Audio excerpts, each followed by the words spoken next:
probably don't need to read it. But if you have no idea what baseball is, then take a quick browse before we begin.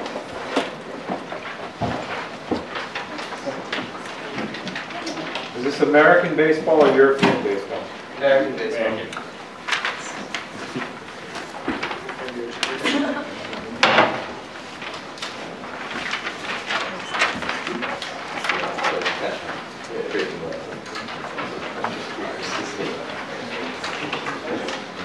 Whenever you're ready. Cool. So we're very excited to be able to present for all of you guys today. I know that we've heard a lot of great presentations about some very theoretical and high-level innovation methodologies, and that's been great for us. We wanted to change course a little bit and think a little bit outside the box, and we wanted to use an innovative way of thinking to kind of distill a methodology of innovative thinking. So our presentation today is about sabermetrics, which is about coming up with innovative ways to measure success in the sport of baseball. And from that, we're going to distill an innovation methodology that you can use to export to other contexts as well, which will hopefully help you in coming up with metrics for any kind of project that you're interested in. So with that, I just want to introduce our team very quickly. So this is our coverage team that's going to give you, kind of prepared all the material and is going to present this presentation to you. So first, we want to start off in the context of baseball, and thinking from the perspective of a Major League Baseball team, a sports team that wants to win and use its money effectively. What exactly is the problem? I want to define the problem of a baseball team for all of you guys so that we can understand the need for something like sabermetrics. So it's two-pronged. First is that you want to be able to measure the true value of any one of your baseball players.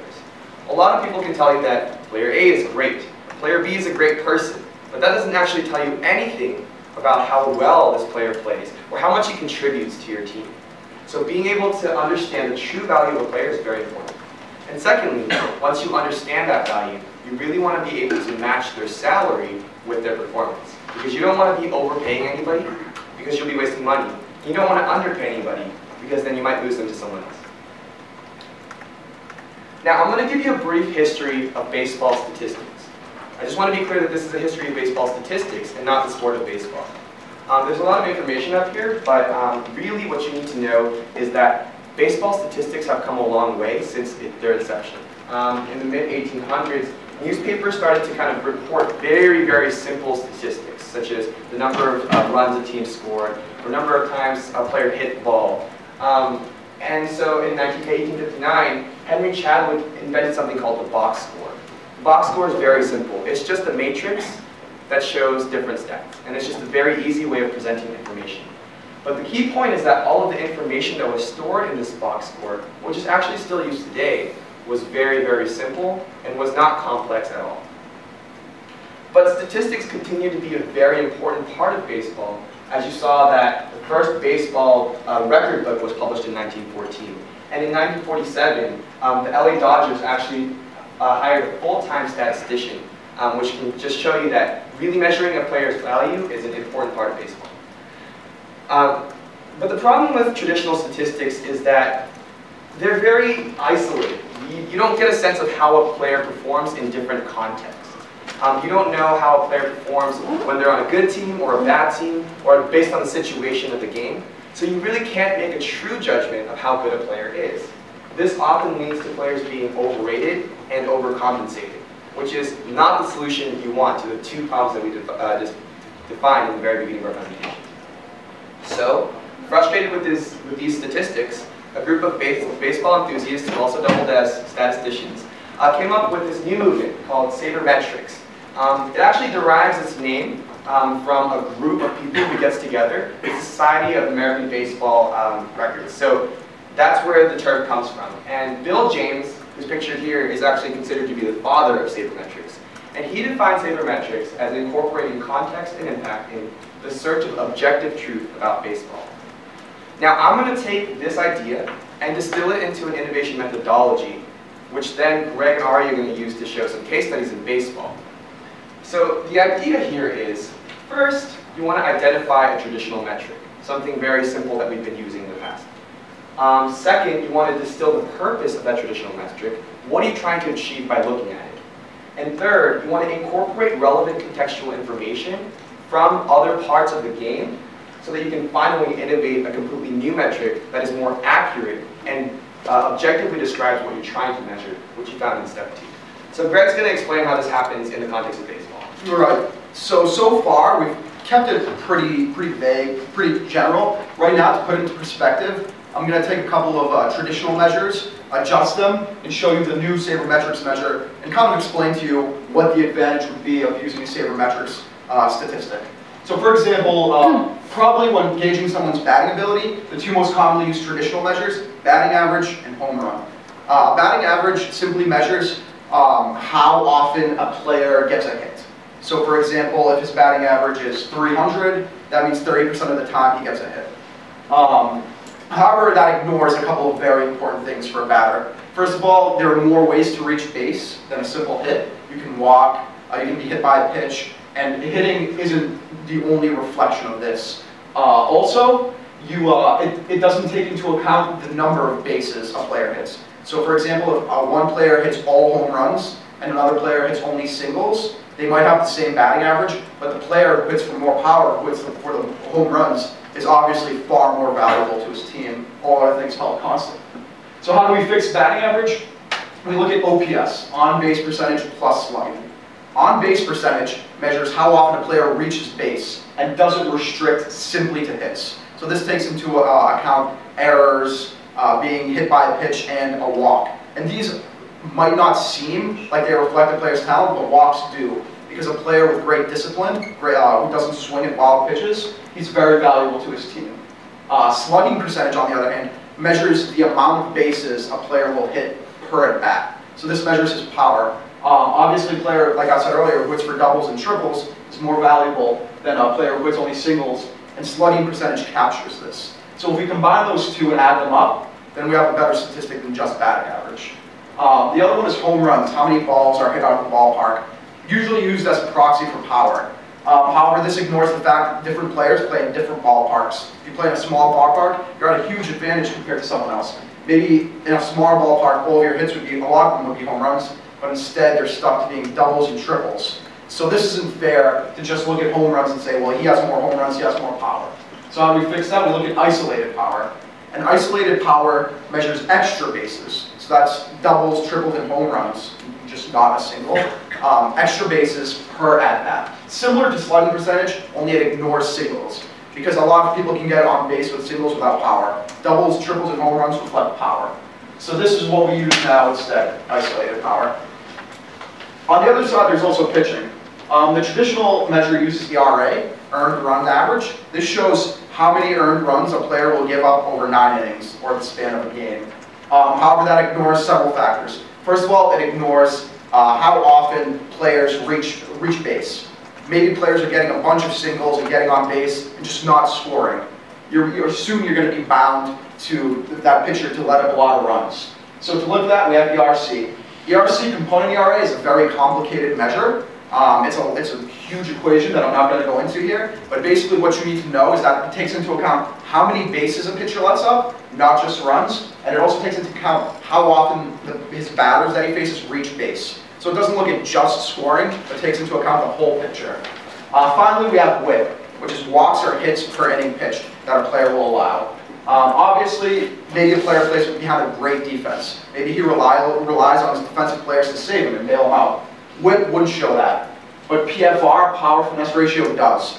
It's strikeouts plus walks divided by total batters faced. And the reason we look at this is because strikeouts and walks are completely in the pitcher's control. It does not depend at all on his defense. So I guess more of it, it's a measure of how much the player relies on his defense and how much he controls his own destiny.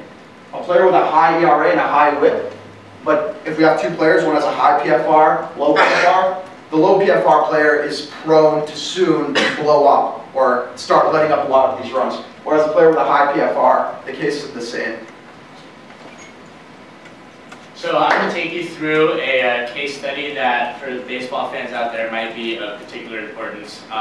This is choosing the MVP of the MLB league and season, and they actually chose 2 weeks ago, so it'll be interesting to kind of go back and see what they did based on our analysis here. So the two front runners for MVP this season were Miguel Cabrera and Mike Trout. Mike Trout played in less games, and as you can see here, Miguel Cabrera, through the three most commonly used traditional metrics that Ugi was talking about, runs batted in, which just how many runs has he driven in with his bat, home runs and batting average, which Greg just discussed. All three of those categories he leads Mike Trout. So from these traditional metrics, you would think, okay, he's way better of an offensive player, way better of a hitter. He's got to be MVP. And he actually led the league in those three metrics. But we can see that those stats don't actually tell the entire story. So if we're trying to choose an MVP, obviously we want to choose the player who's most valuable to his team. And I don't think, well, the baseball world today is moving towards the direction of thinking that those three metrics don't actually tell the whole story anymore. So we have the new saber metric called wins above replacement. Wins above replacement is kind of a complicated statistic, but essentially what you're doing is trying to gauge a particular player's contribution to his team. So they're comparing that player to an average player that would be called up in his absence. So how many wins did Miguel Cabrera contribute to his team over someone that would be called up if he were sitting that game? So that number is only 6.9, whereas Mike Trout is almost 4 games more than that, and you can translate that to about 10 runs per win. So that's about 38 more runs for Mike Trout. And why are these numbers different? We saw that Miguel Cabrera was definitely the better hitter based on those three traditional metrics. But if we actually take into account fielding, like defense, or base running capabilities, Mike Trout actually beats Cabrera in these contributions to his team as a whole. So the interesting thing actually is 2 weeks ago, Miguel Cabrera actually won MVP. So what does this show? It kind of shows that baseball is still kind of stuck in tradition. So if we can implement this new saber metric really on a wholesale type strategy, then our team can find better value where other teams might not see that. So for example, if these two were free agents, maybe we would want Mike Trout over Miguel Cabrera and we could offer him less money. So kind of wrap it up. So we're moving from the traditional metric to the saber metrics. We're providing context. We're accounting for probability, for teams, for fielding, defense, for the ballpark, everything, as they all mentioned before. So we're moving from this simple to technical, misleading to very much more accurate representation of a player's value. And again, kind of the same thing. We're striving to be more efficient, more effective with evaluating a player, evaluating teams. So I hope that those case studies and kind of examples were able to show you that this 4-step methodology has led to more accurate statistics in baseball, accurate metrics. And I just want to show you how this methodology can be applied to other contexts as well.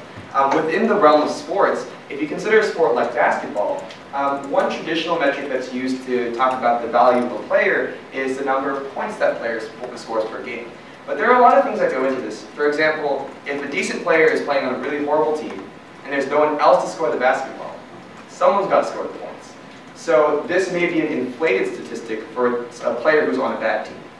So what the sports analysts have done recently is to come up with a new metric called player efficiency rating, or PER, which incorporates a lot of different statistics as well. Not just the number of points you've scored, but also the number of assists you've contributed to your team, or the number of rebounds you've grabbed. A lot of things that have to do with the context of the player's performance are included into this new metric so that they can innovate a new metric that is more accurate. But this isn't constrained just to the world of sports. You can actually apply this innovation methodology outside of sports as well. Consider, for example, valuing a company. Traditionally, the way that you value a company is to use something called the price-to-earnings ratio.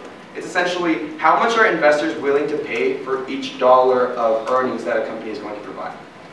Well, that metric is good for normal companies, but if you consider something like a natural resources company, they're actually structured in such a way that they're not very normal. Their debt structures are different, their tax structures are different, and a lot of their activities revolve around things that you might not see normally on a company's balance sheet. Therefore, when you incorporate all of this context information, such as production and reserves, the amount of land that a company might have, you get a better, more accurate multiple called the production and reserves multiple, which investors can then use to more accurately measure the value of the natural resources kind of. So you can see that from the sport of baseball, which we all love, and have seen an evolution of statistics in, you can distill a methodology of innovation that you can use to innovate new metrics for different contexts as well. So thanks so much for listening.